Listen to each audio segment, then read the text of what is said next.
Look who it is. I thought the tornado I stirred up would have tossed and torn you apart.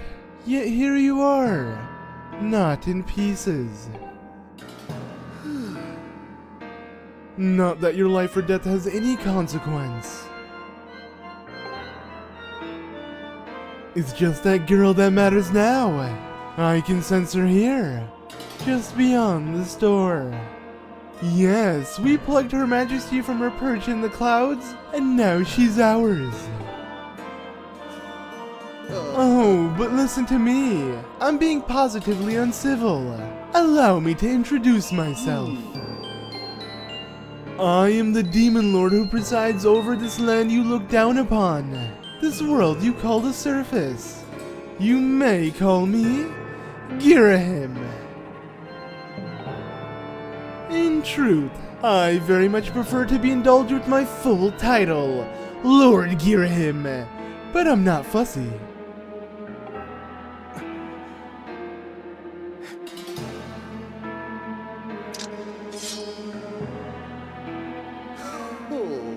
Did you really just draw your sword? Foolish boy. By all rights, the girl should have fallen into our hands already. She was nearly ours when that loathsome servant of the goddess snatched her away. Do you have any idea how that made me feel inside? Furious! Outraged! Sick with anger! This turn of events has left me with a strong appetite for bloodshed.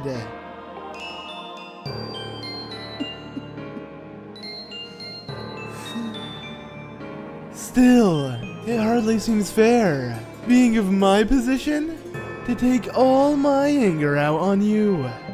Which is why I promise not to murder you. No, I'll just beat you within an inch of your life.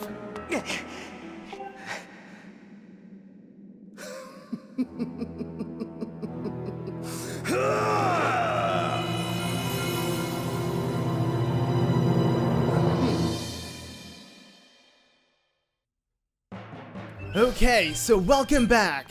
Here we are fighting Demon Lord Ghirahim. Hey man, what are you doing? Ah! Okay, don't slap me. Hey, what's up? Ah! Oh god, he actually does. This looks like one of those first-person shooter games where an enemy comes near you and just hits you. Especially with the screen getting red and all. But yeah, Demon Lord Ghirahim. Or Ghirahim. I don't know why I constantly go back with the pronunciation. I'm most likely gonna call him Ghirahim because Ghirahim just sounds wrong. But yeah, I love this guy. He's so cool. This introduction actually was really awesome. Like the way he just is so cocky and is like, I'm not gonna murder you, but I will beat the crap out of you. And then he just walks. Look at the way he's walking, man. He does not give a care. And if you actually try to strike him, okay, never mind. If you do this, he'll actually end up pulling your sword. And yeah, he's pretty interested in it. This is actually really hilarious. Now I want my sword back, so give it back to me, man. All right, he tosses it. He doesn't need it. He just needs his hand, man. I mean, the fact that he does spawn a sword out of thin air also is pretty cool. But yeah, now let's go ahead and actually fight the dude. I don't know. I personally really love the introduction to this guy. I feel like the easiest way to fight this guy is to act like you can do a Skyward Strike. I was hoping that would have worked, and then just go ham on freaking horizontal attacks. But for some reason, it's not registering my attacks. This phase isn't that bad because you can easily attack him super fast. I'm just hoping I can do that right. So I think going from vertical to diagonal is actually the best way, especially if you go from underneath like this. I feel like, yeah, that's really easy. So yeah, you just want to deal a bunch of damage, a bunch of cool diamond sparks fly within the sky. I don't know, I like it a lot. I just generally like this battle, if you couldn't tell by now. But now it's time for phase 2. Phase 2 is actually a lot easier than phase 1, because phase 1 you have to be super accurate. This one you don't. Here, if you have your shield, this is the best way to attack him. Go ahead and shield bash, and then go for a bunch of attacks. If you don't have a shield, you're going to want to dodge his attack and then quickly hit him when he strikes, like I did there, but I barely got a hit on him because I was kind of late to the party. Another way to easily hit him is to stand in place when he teleports and then make sure you're actually facing him. He was about to strike me there, but if you're actually facing him, you can do a bunch of damage on him. Overall, this battle is pretty simple. There we go. Now we're actually facing him, and we got a bunch of strikes. So you don't need your shield. I prefer the shield because it does make it easier, but if you don't have it, it's okay. So this one, again, just go ahead and deal a bunch of damage and keep going. He's teleporting again, making it a whole lot easier to just finish him off. Like, holy crap. Let's go ahead and shield bash, attack some more. Moving a lot. I really hope my microphone doesn't register all of this crazy you know, sword action I'm doing here, but yeah. I feel like just untargeting and retargeting makes it a piece of cake because Link automatically targets to the enemy, so yeah. And we're done. Well, you put up more of a fight than I would have ever thought possible of such a soft boy. But don't clap for yourself quite yet. That sword of yours is the only reason why you still live. I fear I spent too long teasing and toying with you. The girl's presence has all but faded from this place, which means there's no longer to linger here. Goodbye, Sky Child. Run and play this time. Get in my way again, though, and you're dead.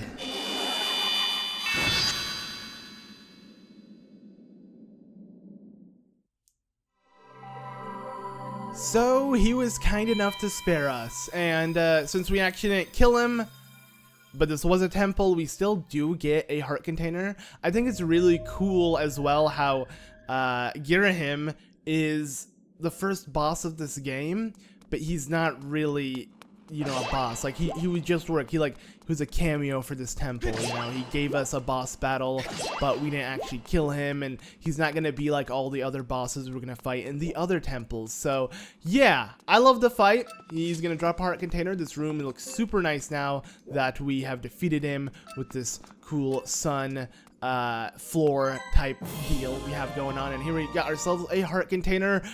Now we actually have 8, so we're doing pretty good on that, but this is where he would actually want to enter. If you come near it, you can easily open it up and realize it wasn't really a door. So let's go ahead and head inside and see exactly where Zelda was lying, because apparently she was beyond this door. Granted, she did leave, but she should be somewhere, so yeah. Oh my god, this place looks so good, by the way. It kind of looks like the forest itself, but with, you know, the nice trees, and yeah, I'm trying to, you know, douse for Zelda, but you can't really. So we're gonna get a really cool cutscene. This is gonna kind of be a trend after each boss battle. You're gonna watch a really awesome cutscene with some music. I mean, it will vary, especially as you continue on within the game. It's not gonna be the same thing, but it's kind of like a tradition where you get a really awesome ending after each boss. You don't just teleport straight out. So yeah. Here's the Skyview Spring, and what we want to do, if, you know, it wasn't obvious, is use our Skyward Strike to power up this crest.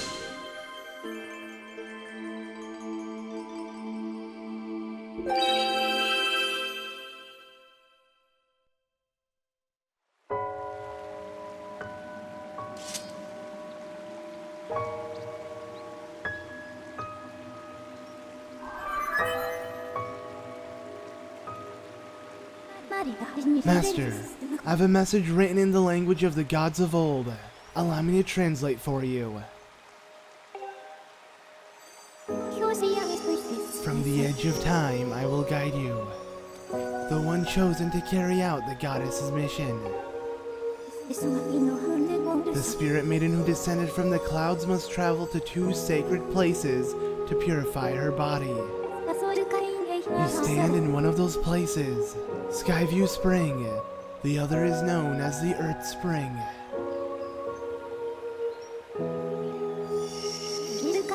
The second spring is hidden deep away within the scorched earth of Eldin. The Spirit Maiden, ever mindful of the heavy task entrusted to her, has set out for the second sacred place.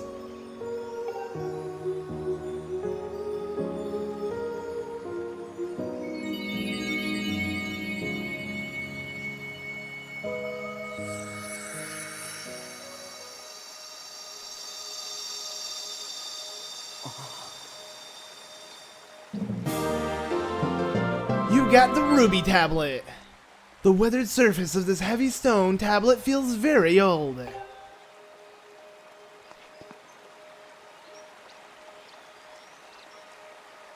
think that's a sign. We should leave. Alright, cool. Alright, master translated, whatever.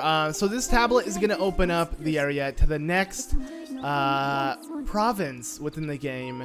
And that is our next destination, because that is where Zelda lies. Fi's pretty much telling us that, but to open this up, we have to have a column of light, which is a giant beacon, appear to kind of tear open the clouds so we can land on that specific point of the surface, which to me doesn't make much sense. Why don't we just fly while we're on the surface here and go to the next area? Apparently you have to fall from really high up above the clouds, land on it. It's, you know, it's a whole shindig, but that's aside the point. All I do know is that, yeah, we're done with that. And here's a little cutscene I guess I'll show off. Usually, I'd like to end off the episode after the temple, but might as well talk to this Kikwi. So, hey, it's me. Did you find the girl? Not yet, man, sadly. So, yeah, that does kind of suck. Alright, so thanks. Hopefully I'll find her, but I'm glad you finally reunited with your Kikwi friends. Oh, that you did. With any luck, hopefully you'll find the girl you're searching for. Okay, take care. Thanks. I don't know why they had to give us that, but they did. Alright, guys. Yeah, as I was saying, with the stone tablet we just obtained, what we're going to be doing is we're going to be opening it up in Skyloft, kind of by heading to the goddess statue. That's what Fi wants us to do, so might as well, and hopefully we'll be able to upgrade our shield and do some other stuff now that we have the first temple done. 8 hearts, pretty good progress so far. I mean, we're really early within the game, but still, I'm going to try to end off this by catching a little birdie bird, if I can come close enough to it. And then just snap up. Okay, for some reason I took one step too much. But yeah. Alright guys, thanks for watching. I'll see you guys in the sky in the next